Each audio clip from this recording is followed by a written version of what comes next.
எல்லாருக்கும் வணக்கம். இன்றைக்கி நம்ம வீடியோவில் என்ன பார்க்க போகிறோம்னா, அதாவது டீ கடை அப்பம் தான் செய்ய போகிறோம். டீ கடையில் பார்த்திங்கன்னா டீயும் அந்த அப்பமும் சுட சுட வச்சுருப்பாங்க. ஒரு டீயை குடிச்சிட்டு அந்த அப்பத்தை சாப்பிடுவாங்க, ரொம்ப நல்லாயிருக்கும். இன்றைக்கி அதே அப்பம் தான் நம்ம வீட்டில் செய்ய போகிறோம்.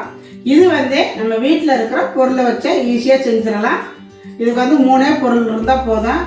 நல்லா சுட சுட இப்போ வேறு மழை பெய்யுது, இந்த மழைக்கும் சுட சுட ஒரு அப்பம் செஞ்சு சாப்பிட்டா ரொம்ப நல்லாயிருக்கும். இன்றைக்கி அதான் செய்ய போகிறேன். அதுக்கு முன்னாடி நம்ம சேனலை சப்ஸ்கிரைப் பண்ணலைன்னா சப்ஸ்கிரைப் பண்ணி வச்சுக்கோங்க. பக்கத்தில் இருக்கிற அந்த பெல் பட்டனை அமுத்தி வைங்க. அப்போ தான் நாங்கள் போடுற வீடியோ உடனே உங்களுக்கு கிடைக்கும். வாங்க இப்போ நம்ம அப்பம் செய்கிறது எப்படி அப்படிங்கிறத பார்க்கலாம். இதில் 1 கப்பு மைதா, 1/2 கப்பு ரவை எடுத்துக்கோங்க. அதே கப்பில் 1/2 கப்பு சர்க்கரை அதை சேர்த்துக்கலாம்.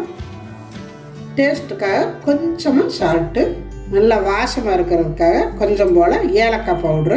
இப்போ இதில் 1 பிஞ்சு பேக்கிங் சோடா போட்டுக்கோங்க. பாருங்கள், இந்த அளவு, நிறையா போடக்கூடாது, இந்த அளவு தான் போடணும்.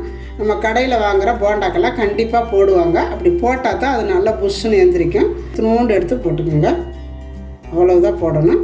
உங்களுக்கு வேண்டாம்னா கூட விட்டுறலாம். இது எல்லாத்தையும் சேர்த்து நல்லா கலக்கிக்கலாம். கொஞ்சம் போல் காய்ச்சி ஆற வச்ச பால் இந்த ஸ்பூனால் 3 டேபிள் ஸ்பூன் அளவு தான் நான் சேர்த்துக்கிறேன். இது இல்லாட்டியும் கூட தண்ணி மட்டும் கூட சேர்த்துக்கலாம், ஒன்றும் பிரச்சனை இல்லை. அது கூடவே தண்ணி சேர்த்து நல்லா தோசை மாவு பக்குவத்துக்கு கலக்கிக்கணும். இந்த அளவு கலக்கிறணும், கரெக்டாக இருக்குது. இது ரவை போட்டிருக்கிறதுனால கொஞ்ச நேரத்தில் கெட்டி ஆகிரும். இது 10 நிமிஷம் ரெஸ்ட்டு விடணும். அப்போ தான் நம்ம அந்த ரவையில் நல்லா ஊறி வரும். இப்போ இதை நம்ம மூடி வச்சிடலாம், இருக்கட்டும்.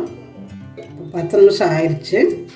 கலக்கி வச்சுட்டு ரொம்ப கெட்டியாக இருந்துச்சுன்னா 2வது கூட தண்ணி விட்டுக்கலாம். அந்த அளவு இருக்கணும். கலக்கலாம் நல்லா அந்த மாதிரி. இப்போ நம்ம எண்ணெயை காய வச்சுக்கலாம். ஆயில் விட்டுக்கலாம். நீங்கள் கடலை எண்ணெய், சன்ஃப்ளவர் என்ன வேணாலும் விட்டுக்கலாம். நான் சன்ஃப்ளவர் தான் விடுறேன். எண்ணெய் காயும் பொழுது இந்த மாதிரி ஒரு கரண்டி, ஏதோ ஒரு கரண்டி, நம்ம குழம்பு கரண்டி இருந்துச்சுன்னா விட்டுக்கோங்க. இதில் எண்ணெய்க்குள்ளே நம்ம ஊற்றலாம். ஆனால் நிறைய பேர்த்துக்கு அது ஊற்றும் பொழுது அகலமாக போயிடும். அந்த நம்ம கடையில் வாங்குகிற அந்த ஷேப்பு கரெக்டாக கிடைக்காது. அதனால் நான் உங்களுக்கு இந்த மாதிரி கரண்டியை போட்டு நான் சொல்லித்தர்றேன். நான் கடைசியாக எண்ணெய்க்குள்ள ஊற்றுறது எப்படி அப்படிங்கிறதையும் நான் சொல்கிறேன். முன்னாடியே இந்த கரண்டியை நல்லா காய வச்சுக்கணும். எண்ணெய் காய்ஞ்சதும் நல்லா கரண்டி சூடாகணும். சூடானதும் நம்ம கரைச்சி வச்சுருக்கிற இந்த மாவை கொஞ்சமாக மாதிரி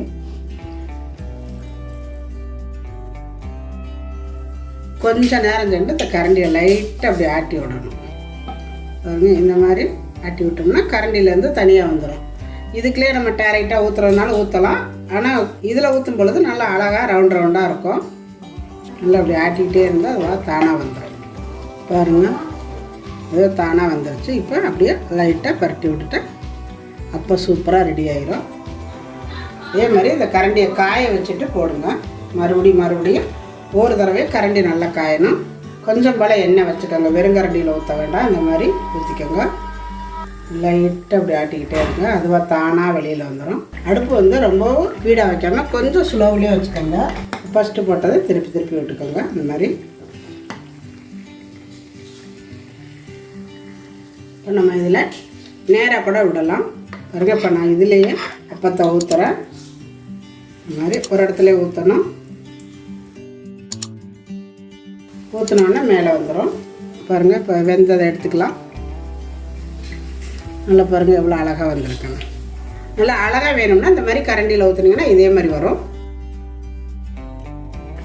இந்த மாதிரி கரண்டியை காய வச்சு போடணும்.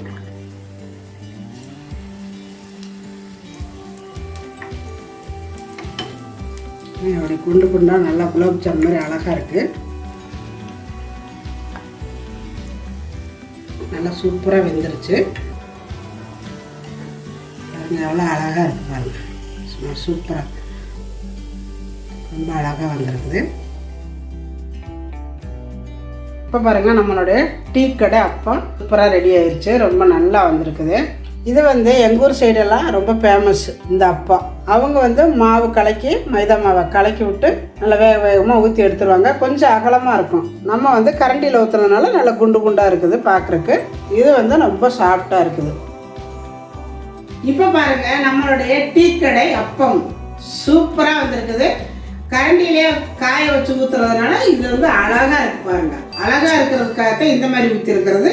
இல்லைன்னா நம்ம நேரடியாகவே எண்ணெய் சட்டிக்கில் விட்டால சூப்பராக இருக்கும் அப்பா. இதே மாதிரி நீங்களும் செஞ்சு பாருங்கள். செஞ்சு பார்த்துட்டு எப்படி வந்துச்சு அப்படிங்கிறத எனக்கு கமெண்டில் சொல்லுங்கள். இந்த வீடியோ பிடிச்சிருந்தா லைக் பண்ணுங்கள், ஷேர் பண்ணுங்கள். செட்டிநாடு சமையலுக்கு சப்ஸ்கிரைப் பண்ணுங்கள். நன்றி. வாழ்க வளமுடன்.